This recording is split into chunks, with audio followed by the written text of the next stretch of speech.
So since we talked about Sonic in the last video, let's delve into the realm of Sonic ripoffs. Much like how some say that Sonic was Sega's attempt at copying Mario, once the Blue Hedgehog became a smash hit, smaller gaming companies tried to replicate the success, thinking that if you simply make an anthropomorphic animal with attitude and one-liners, you're practically rolling in money, forgetting that you actually have to make a good game in between. While Sonic probably survived off of his design, personality, and loyal fan base, the rest of these often blew away into the dust of irrelevancy. With titles like Awesome Possum and Rocky Rodent, only a few of them actually had real effort and originality in them, like Rocket Knight Adventures, but one of them seems to be infamous in how horrible it truly is. Bubsy. Oh yes, we're talking about Bubsy.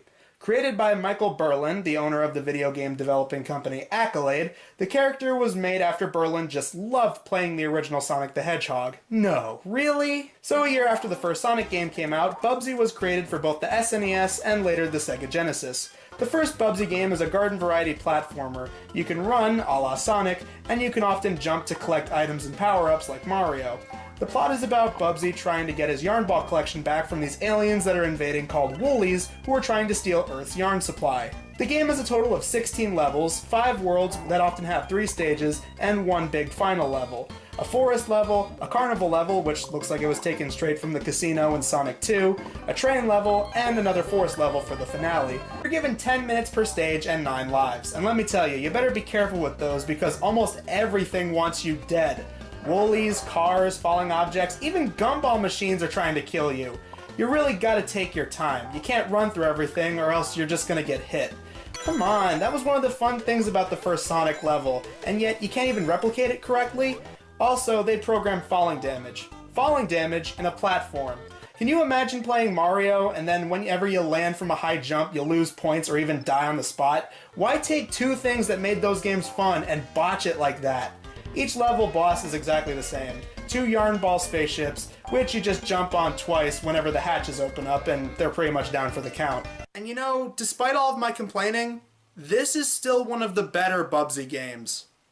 I mean, it actually functions like a game. The graphics on both the SNES and Genesis look good, the music is okay, and I guess once you get used to the backwards controls, it is playable.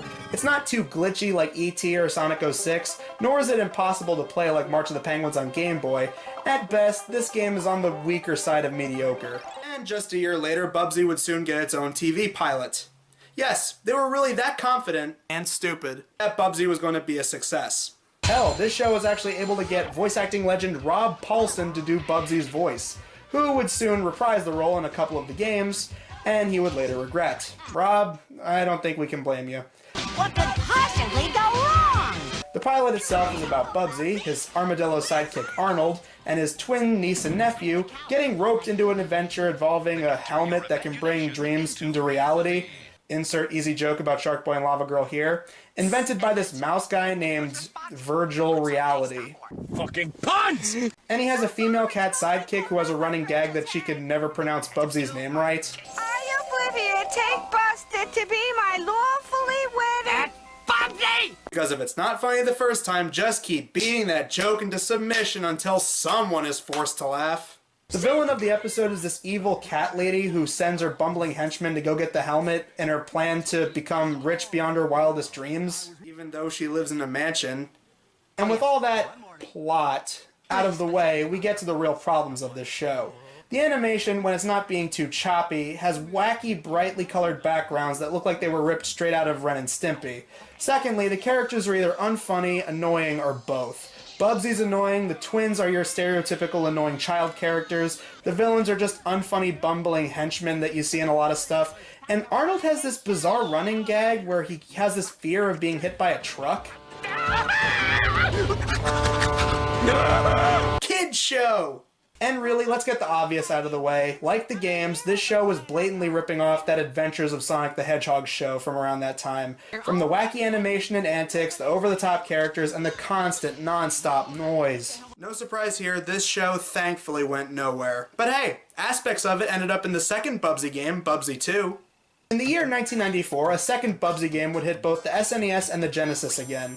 In this game, Bubsy, Arnold, and the twins are going to this museum run by this oily businessman, Oinker P. Ham. And since he's obviously running this place for overpriced money, Bubsy is going to stop this fiend. So you go from the west and east wing of this place and go through over 30 levels and take out various bad guys in different areas, like a space level, a medieval level, Egyptian level, World War II level, music level, etc. Some of the gameplay functions have been fixed from the first game, and others have gotten worse. For example, on the SNES version, jumping is no longer an attack. If you jump into an enemy, it can kill you. You get a Nerf gun as a weapon, but sometimes the shooting range is a little too short, even when you really need it. On the plus side, they actually included a health bar this time around, usually taking 2 to 3 hits to lose a life, and they no longer have falling damage in this one. While some of the gameplay is repetitive and still not very good, it's sad to say this is still one of the better Bubsy games, purely because of some of the creative level design. But then guess what? There was a Bubsy game on the Atari Jaguar. Yep. Seriously, there's a terrible game from a terrible franchise on a terrible gaming console. The perfect blend of awful for you. Bubsy and the Fractured Furry Tales. This game is very easy to summarize. It's the first Bubsy game, but the levels are designed to look like various different fairy tales and stories. That's basically it. Simply put, just take what made the first Bubsy game suck and put it on the Jaguar. This is one of those games where you play the first level, die halfway through, and feel no urge to want to keep playing. And now we get to the true hell of this series. What is hailed as quite possibly one of the worst ever. Not just in terms of the series, but in terms of video games in general. Bubsy 3D for the PlayStation 1. Yes, they were taking the franchise from 16-bit, or 64-bit if you even want to kid yourself with the Jaguar game, into fully CGI graphics. And if you haven't guessed, it looks horrible. I mean, wow. N64 looks better than this. This makes Ed, Edd n Eddy on GameCube look like Breath of the Wild. And to put that into perspective, Crash Bandicoot was put on the same console and it looks better. Would it shock you to find out that this game was actually rushed? Yes, once again we have another E.T. on Atari on our hands. And the reason is because Michael Berlin came back to the franchise and wanted to redo aspects for the game after seeing Mario 64, but deadlines were being pushed. So despite being announced that it was going to be released around the same time as Mario 64, it had to be released about 4 months later. And the hack job clearly shows.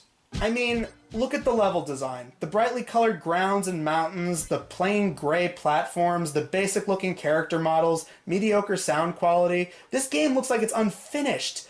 While not as broken as E.T. on Atari or as glitchy as Sonic 06, there is no excuse to sell a game as a finished product when it looks like a beta copy of a game.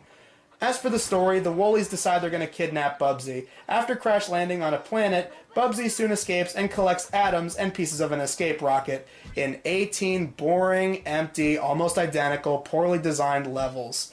There are 2 big problems with the gameplay that I want to highlight. 1, attack. You can either fire atoms at enemies, but they're usually more helpful when it comes to breaking down walled areas. But if you don't have atoms, jumping on characters can usually take them out. And here's where the second problem comes in.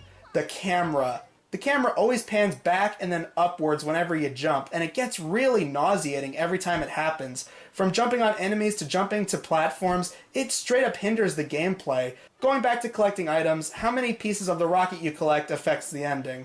You get enough, Bubsy ends up going back in prehistoric times, and not enough means that Bubsy is stranded in space. Either way, the Woolies invade Earth, so yeah. Both bad endings. Yeah, no real surprise here, the game sucks donkey balls. If I had a physical copy of the game, it would easily land a spot on Shelf of the Worst. After this game tanked, even with a review that was taken out of context on the box, Bubsy faded away into obscurity until a bunch of different internet countdown personalities and reviewers started doing videos about his failed TV show pilot and games.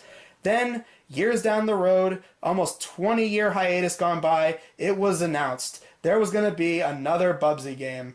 Bubsy, the Woolies Strike Back, and it was released just last year in 2017. And it's basically just a 3D remake of the original game, except some of the locations are different.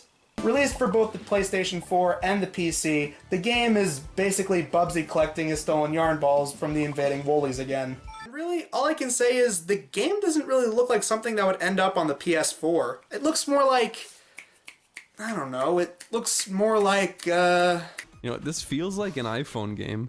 It looks like an iPhone game. From the level design, the gameplay, and especially the graphics, this looks more like a portable app than a game. But I think the biggest waste here is the marketing. You see, the trailers and the official Bubsy Twitter page constantly try to market itself to this so bad it's good ironic crowd by constantly pointing out and joking about how horrible Bubsy is, thinking that all this try-hard self-deprecation will actually make everything okay, when I think this clip pretty much summarizes why this is a terrible marketing strategy for this game. Awareness while adding nothing else is not funny. It's a buffer or a medium. You need to mix it in with something else. Being self-aware for the sake of being self-aware does nothing. And it seems that next year, in 2019, we are going to get yet another Bubsy game.